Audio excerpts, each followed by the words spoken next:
January 2026. The world was still reeling from the news out of Caracas.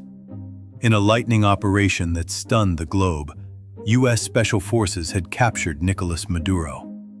But as the smoke cleared in South America, the focus of the White House shifted instantly, not to the Caribbean, but to the high north.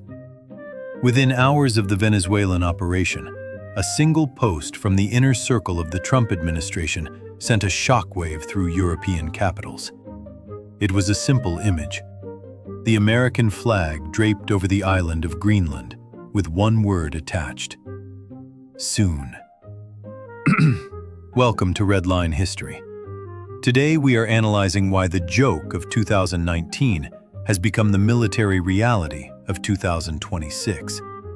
We are witnessing the birth of a new American frontier, and this time, the rules of the old world no longer apply.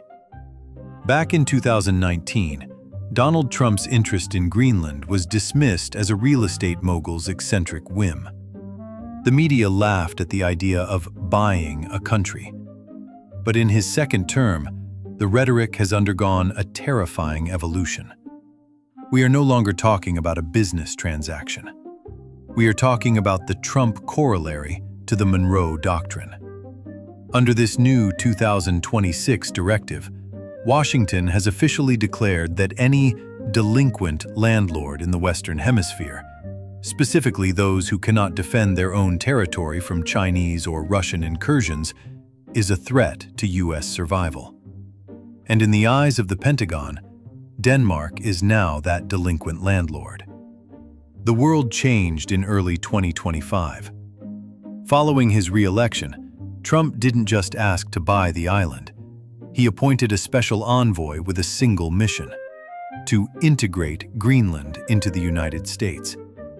While the Danish Prime Minister, Mette Frederiksen, warns that any move against Greenland would mean the end of NATO, Washington has already begun to move past the alliance. On board Air Force One in early January, the president was blunt. He claimed that Greenland is currently covered with Russian and Chinese ships, and that the United States will not allow a hostile power to occupy a neighbor.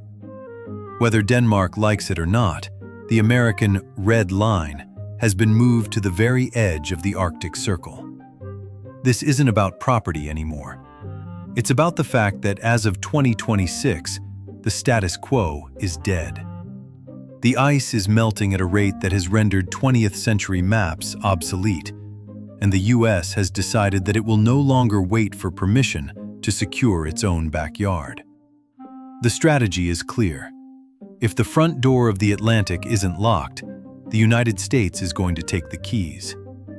Why is 2026 different? It comes down to a fundamental collapse in the relationship between Washington and Copenhagen. For years, the U.S. was content with the 1951 Defense Agreement, using the Pituffik Space Base, formerly Thule, as a silent sentinel. But 2025 changed the math. Last year, the Polar Silk Road officially became a high-traffic reality. Chinese container ships, aided by Russian nuclear icebreakers, completed more Arctic voyages than ever before, cutting travel time from Asia to the UK to just 20 days. This route bypasses the US-controlled Suez Canal entirely.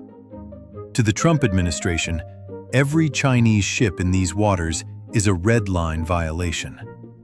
The US has watched as Beijing spent the last decade trying to build airports and satellite stations in Greenland. Even though the Danes blocked those specific deals, the debt trap pressure remains. Denmark has tried to fight back. In late 2024 and throughout 2025, they poured billions into Arctic defense, buying F-35s and long-range drones, even building a new military command in the Greenlandic capital of Nuuk. But to Washington, it's too little, too late. The active-duty Danish military is still smaller than the New York Police Department.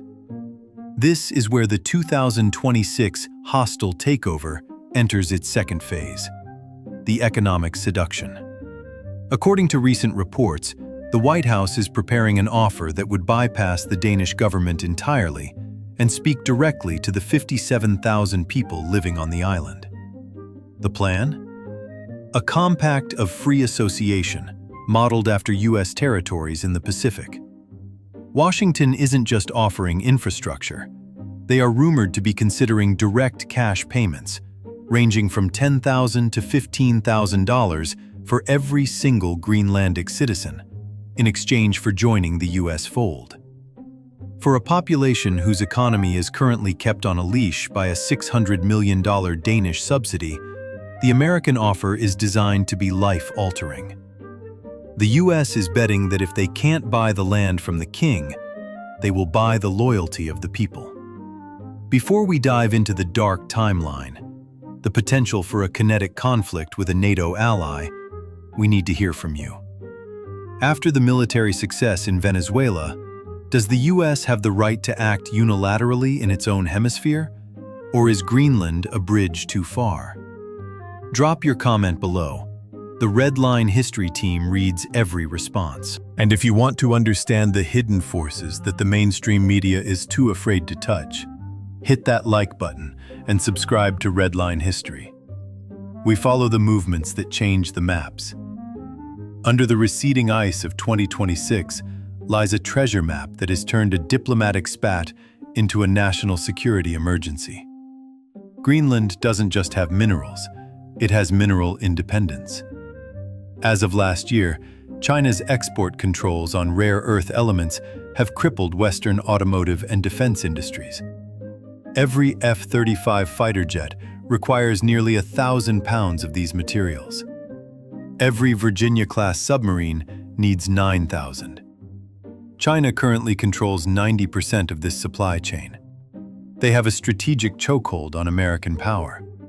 But Greenland holds 39 of the 50 minerals the U.S. classifies as critical to survival. Geologists now estimate the total value of the oil, gas, and rare earths on the island at over $4 trillion. From the perspective of Red Line history, Greenland isn't just an island. It's the Federal Reserve of the 21st century. This brings us to the most dangerous red line of all, the collapse of the Western Alliance. The Danish government has made it clear. An American invasion or forced annexation of Greenland would trigger Article 5. Theoretically, this would obligate the rest of NATO to defend Denmark against the United States. But Washington is betting that the European House is too divided to act. With the U.S. already threatening to withdraw its protection from nations that don't meet the new 5% defense spending target, the Danes are in a corner. We are no longer in the era of polite diplomacy. We are in the era of hemispheric dominance. The appointment of Jeff Landry as special envoy and the constant "soon" messaging from the White House suggest that 2026 is the year the map changes. The lawyers are already working on how to integrate Greenland's social security. The geologists are already surveying the Tanbreeze mine, and the U.S. Coast Guard is preparing to turn the Arctic into an American lake. The joke of 2019 has become the doctrine of 2026. It wasn't about ego, and it wasn't about real estate. It was about the fact that in a world of great power competition, you either own the gate or you're locked outside. Greenland is the gate, and the United States is done asking for the keys. Thanks for watching Red Line History. If you want to see the truth behind the power plays shaping our world, make sure you've subscribed and hit the bell icon. We'll see you at the next border.